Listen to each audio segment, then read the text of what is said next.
as a racist effort by white Americans to keep out non-white immigrants.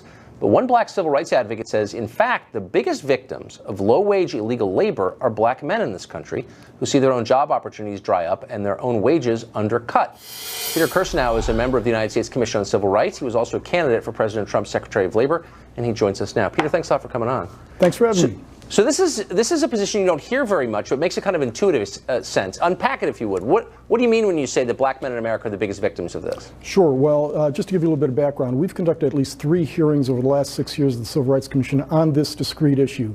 And we had a number of experts testify. We deduced a lot of information with respect to the economic impact of illegal immigration on low-skilled workers generally. And all of the witnesses, all of the experts that we had who spanned the ideological spectrum, they may have disagreed in terms of the degree of the impact, but all of them concurred that illegal immigration has a devastating impact on wage levels and employment levels. And it's Econ 101, Tucker. When you have an oversupply of labor, the price of labor is going to be depressed. And also, we have an oversupply of low-skilled labor. And what happens is black males are disproportionately concentrated in the low-skilled labor market, disproportionately have only high school diplomas.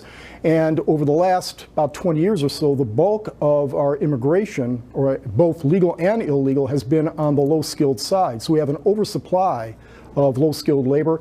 It has a particularly magnified effect among black males who are in that cohort. But it's not just black males, it's all low-skilled Americans. It's also having a trickle-up effect on other Americans also. And it has effect on black females also, and it has profound sociological implications as well. I don't even know what the counter-argument to what you just said is. It seems obvious. It's clearly true. Has anyone told the Congressional Black Caucus? Yeah, I have. On at least 3 occasions and probably more. What we did is immediately after reducing some of this evidence, and it's profound because we're talking about I think it's a 40% of the 18-point decline in labor force participation rates among black males is attributable to the oversupply of illegal immigration labor competing with them.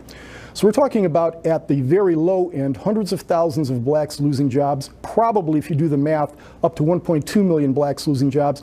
This has significant, obviously, impacts on the black community. Got in touch with the Congressional Black Caucus, sent them detailed information on this, asked them to do something about it, to respond to us, to engage in this effort. My assistant repeatedly would follow up on this. And what we heard were crickets.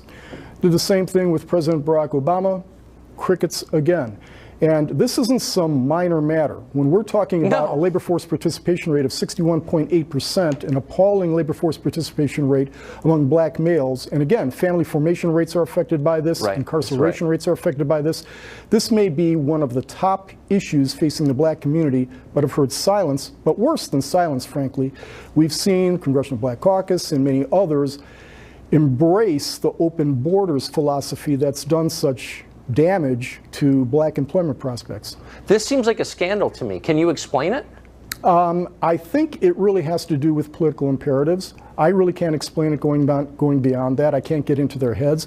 But this is something that is plain. It's unequivocal. It's not something that's complicated.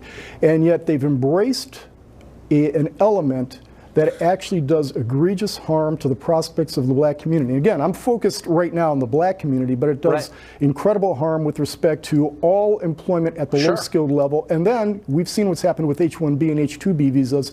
We can handle that smartly, but it's not being handled smartly, and it's affecting black workers. But I think that the political imperative of identity politics has trumped, no pun intended, the desire or the imperative to protect your constituents. It's just so striking to hear someone discuss immigration in economic terms, using numbers and social science, rather than in identity politics terms. And I just wonder why more on the left don't do that. They used to.